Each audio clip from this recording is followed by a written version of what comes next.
Hello friends, this is Cara-Renee with B.Reborn Art and Healing. Today I'm going to play with some jelly printing, and I wanted to create using lighter colors and going in a more pastel fashion because I have a project that I'm planning upcoming, and I wanted some lighter backgrounds that I could create. So that's why I decided to go ahead and do this and to go ahead and film it.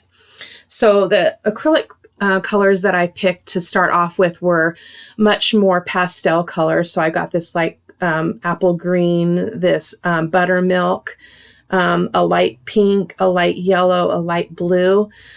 And I used a lot of acrylic, craft acrylic. And so I'm not going to show you everything that I'm using, and I'm not going to list all of them in the supply list because it doesn't really matter what paints you use. Jelly printing is all about experimentation, and it's all about just using what you have and finding out what you can do with what you have. It's a very versatile way to create, and it's very fun, and it's also very addictive. So I started this with the intention of just doing a short video while I was dinner was in the crock pot. I didn't need to do any more prep for the meal, so I decided I would go ahead and sit down and do some jelly printing, and it's very addictive. So you get going and you don't really want to stop. So it's just really, it's playtime. That's really all it is. And often you'll get, prints that you can use in collaging, use for mixed media backgrounds. You can even use them to incorporate into greeting cards. There's just endless possibilities. So, and there was just the buttermilk and that light blue. And then I'm also using a variety of masks. These are masks from SeanPetite.com, her stencil line, as well as some household products like this is a shelf liner.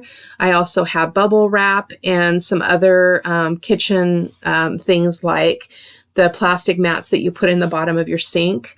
And I just got all this stuff at the Dollar Tree. So it's really inexpensive. It's a great way to add some interest to your design without spending a lot of money. You can actually use a lot of household products like the caps to lids. I bought some kitchen utensils that are used for like basting and things like that. I didn't use them in this video, but I do use them in other jelly printing. So you can try just about anything. So yeah, it's super fun. I love jelly printing. If you've never done it before and you're looking at investing in the basic supplies to do this, I would highly recommend that you get the 8x10 jelly plate, which is the one that I'm using here today. I find it to be the most versatile because it's basically, obviously it's not the same size as like a letter size piece of paper, but I like the rectangular shape. I have a 6x6 plate. I believe I have a 5x7 as well. And this is by far my favorite. And it's the one that I grab the most often. And then that's a texture plate that I got. I believe I got that from scrapbook.com. I may see if I can link that in the description. I won't be linking everything that I'm using because, again, I'm just using a variety of craft paint. I'll be sure to link the jelly plate and the brayer, and then some of those extra tools like the texture plates, so that you can take a look at those if you're interested.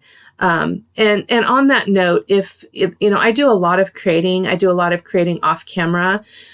So if this is something that you like to see and you just want to see what I create, leave me a comment and let me know, because if it's something that people want to see, I'll definitely film.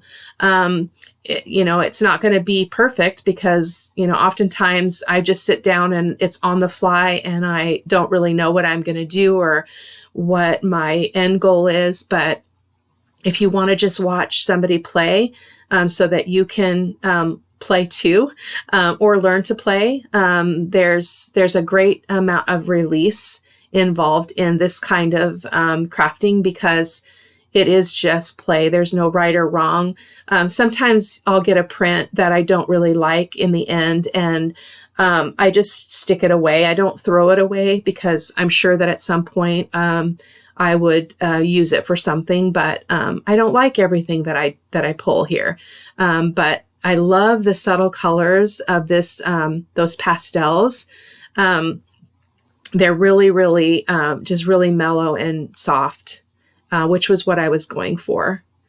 And so the other great thing about this process is that you can take multiple prints from the same paint on your Gelli plate and the same texture. I watched a video done on the Gelli Arts channel recently by Bridget, and I apologize, I can't remember her last name, but she did a tutorial, a really short one, on how to do a variety of textures in one layer to pull one print, one pull. And it requires a little bit more patience and a little more drying time in between each color layer. But I'm definitely going to give that a try. So I'll be sure to film that when I do experiment with that.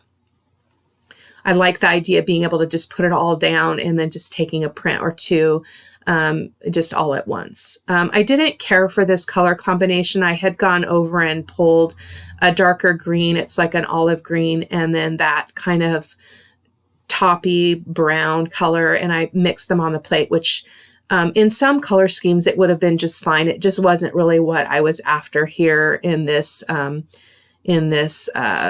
playtime. So, but it's okay. It's all experimentation and it's all play and it's all good. Nothing is wasted, in my opinion. So again, coming in with that pale blue and the pale pink. And again, this is just craft acrylic paint, nothing spendy. You can get it for 50 cents a bottle. And I mix and match brands. There's no one brand represented.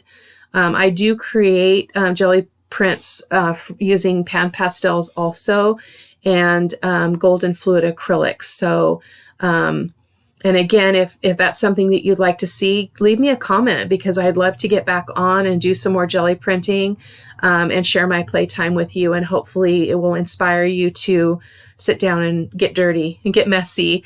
It's a great way to create without feeling like there's a lot of rules or expectations or, kind of an end result. It's just playing, creating backgrounds. So I loved this one. So beautiful. And I apologize, I can't remember which ones I completely left alone, like that was the final print that I took, because again, it's very addictive. And so I would get something on my Gelli plate and I would slap it back on another piece of paper. That was one I really liked, as you saw there, indicated by my thumbs up. And then again, the pale pink. I'm actually planning my next project for Sean Petit's creative team. And so I was trying to create some softer backgrounds that I created myself. So that's kind of what inspired this session of creating. And again, here's that texture plate. I have two of these, and I think they measure maybe 5x7, maybe not, maybe 5x6. I don't know the exact dimensions, but I'll be sure to link those also in the products list. And then here again, that's just that shelf liner from the dollar store, $1. And that's just one piece of the big sheet that I got. So it's very inexpensive way to get supplies for Gelli printing. Another really pretty one. This one had a little bit more of that opaque, or that pink that was fairly opaque, and kind of took over. So I believe I do come back on that one and give it another pull with another bit of paint and texture. And here's that apple green again. Really liked that color. I liked that it created a really soft contrast between the green and the pink, because they are complementary colors. They're opposite of each other on the color wheel. So you don't want to mix them because you'll get mud. But if you use them side by side or in the same project, they make things just pop. So a little color theory there for you. Color theory is not my strength. I struggle a lot with contrast across the board in my art. I'm really, really working on that. But yeah, that's kind of the general theory is what you call, if a color is next to another color on the color wheel, you can call them family, or you can call them color friends. That's how I remember it. And then the complementary colors are the ones that are on the opposite side of the color wheel. So they're the ones that you don't want to mix because you'll get mud, but if you use them in the same project, they will complement each other. So and here's another texture plate that I have. I have 2 of these. So this is more of a patchwork of various textures, which is really quite beautiful. Just added, this print was absolutely gorgeous when it was done. And I decided, hey, why not go ahead and layer those butterflies on the top? And then I was like, I'm going to go ahead and brayer over them too. But then that got rid of the texture that I created with the plate. So I went back in with the texture plate, and all is well. Again, just keep in the back of your mind that this is all about play. This is like being in kindergarten and having every color of paint that you could possibly ever want to touch and play with at your disposal. And there are no rules. And I love that. It's extremely healing. I had a long day of being on the computer, and so I was tired. My head was tired. My eyes were tired, and I just needed to play. And so that's why I sat down and did this. Is kind of a dual purpose. I wanted to get some prints, but I also wanted to play. So, and just continuing here the process, going back and forth again, just grabbing those prints that I had already done, and then I would decide if I wanted to add another layer or not.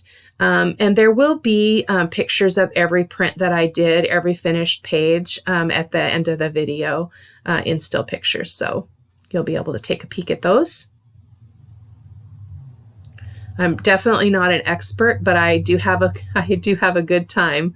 I know sometimes a new art technique can be a little intimidating, so I would again encourage you to just give it a try and just without expectation, just play and see what happens, because I think you'll be surprised. And you don't need a lot of supplies. You don't need fancy stuff. If you've got any stencils at all, any stencil will work. A more open stencil will have a different effect than a more tight-lined kind of stencil. But they all give a different result, but they work beautifully with Gelli Printing. And I loved that one. Oh. And I apologize. I know that as I'm going along, I'm kind of lost in the zone and I forget to hold up the print that I just did. So hope you'll forgive me that.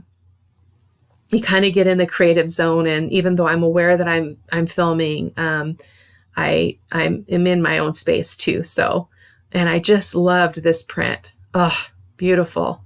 I loved the subtle pink that I could see. And here is where I decided I wanted to go ahead and try to bring in some darker, brighter colors without being too overpowering. So I got kind of a blue that leans towards turquoise, and then a little bit brighter pink. And I'm not brayering that out evenly. I want it to be kind of patchy and inconsistent. And so that's why you see it. It's a little bit splotchy, but it creates a beautiful texture on the plate and then therefore on the print when you pull it.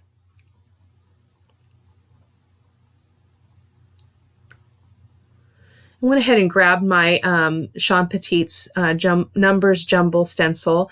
You do want to keep in mind if you're using letters or numbers or words that you want to reverse the stencil, because otherwise you will get, everything will be backwards. I learned that the hard way. So I really liked that one. I just had kind of wished that the background wasn't that green. But again, I think I set that one aside. I don't think I finished that print when I was doing this video, but it's in my stash of ones that need another layer. So nothing is wasted. And then this is just more of Sean Petit's little stencils and masks.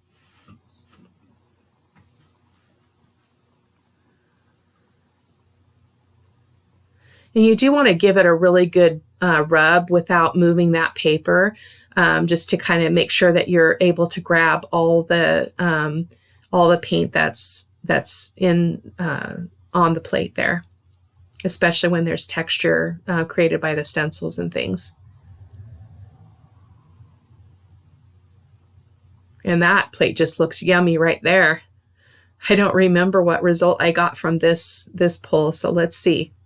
We'll watch together. Oh yeah, that was beautiful. Short-term memory loss. I just videotaped this yesterday and I don't even remember what I was doing. I'm going to be 55 here in a couple of weeks, and it's the first year that I have actually felt my age. Like I've been like, oh man, I didn't struggle when I turned 40. I didn't struggle when I turned 50, but for some reason 55 is getting me. So I don't know if it's because my body's catching up with the number or what, but I also believe that we're only as, we are as young as we feel, and we're only as young as our attitude and our outlook on life and things like that. So age is just a number, but it's definitely got me sucker punched a little bit. So, but it's all good. Said all that to say it's hard to remember sometimes what I was doing when I was creating something, but that's okay. And again, I used those butterfly masks over and over because they were just really easy to grab, and they had a really great effect. And this print is, I think, one of my favorites in all of them that I did today. Absolutely gorgeous.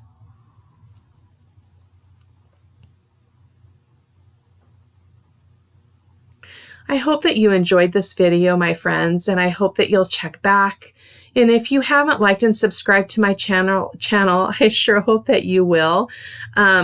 It's really encouraging to have people watch the art. My heart in creating is to inspire people to kind of break out of the barriers that keep them from being creative. Oftentimes I'll run into people that say, I'm not creative. It's just not in me.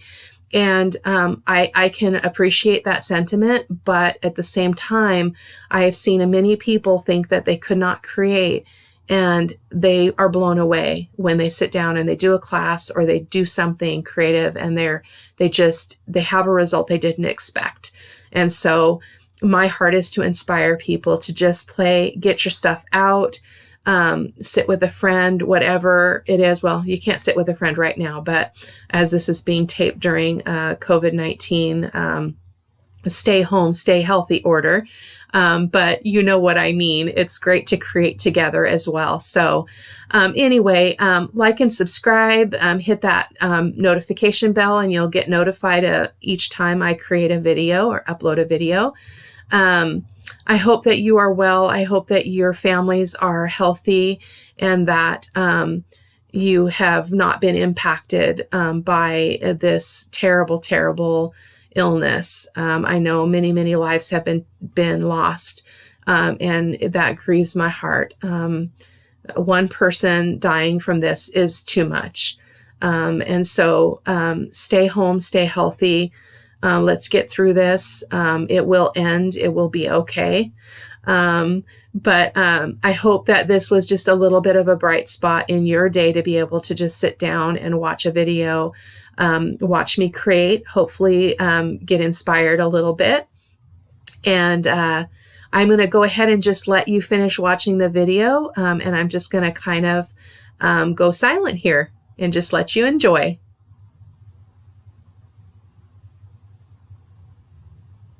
I do apologize again for the back. It seems like I'm always doing a voiceover when the garbage truck is coming, so it's kind of loud outside today. So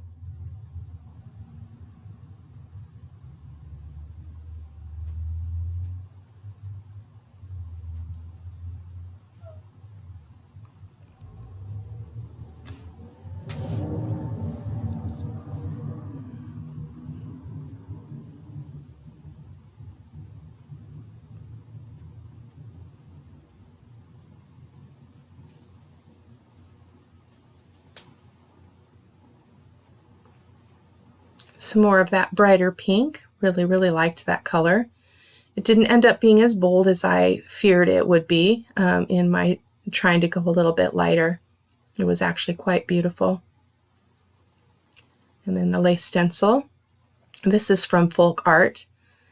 Sean Petit stencil, lace stencil is my all-time favorite, but it was actually soaking in the water when I was doing this, so I didn't pull it out to use it, but same effect basically. This one has a little bit smaller openings, so it had a different effect than her lace stencil would, but use what you have. That would be another message for you, is just use what you have. Don't get stressed out about, hey, I don't have that, I can't replicate that, because you can use anything that you have to create art. It doesn't matter. Just play. I know I keep saying that, but I just, I think partly because it's been a personal struggle for me. I'm a performance-oriented person. I'm a perfectionist by nature. And so I like to produce. I like to have things be nice, and I like to have things turn out.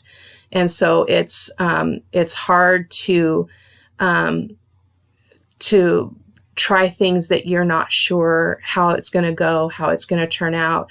And if you can't actually replicate something somebody's doing from start to finish, it feels like you're not being creative, and that's not true.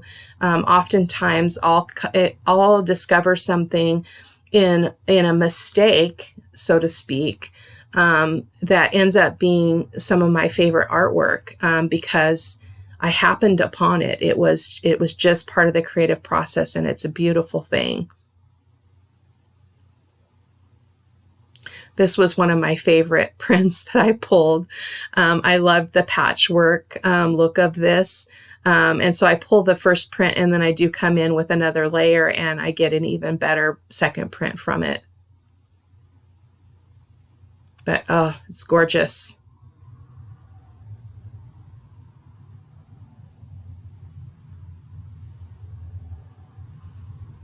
I didn't realize how long this video was. It's just kind of going on and on.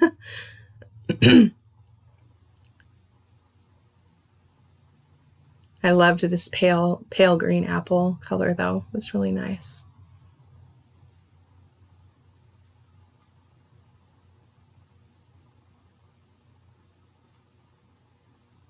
I think this one created a couple prints that I wasn't really fond of.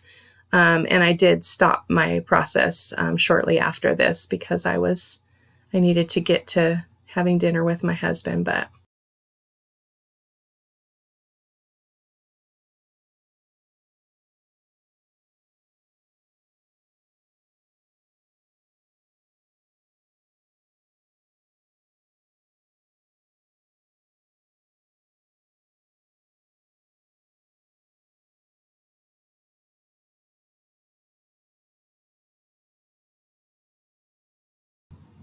thank you so much for watching, friends. I hope that you'll come back and visit real soon.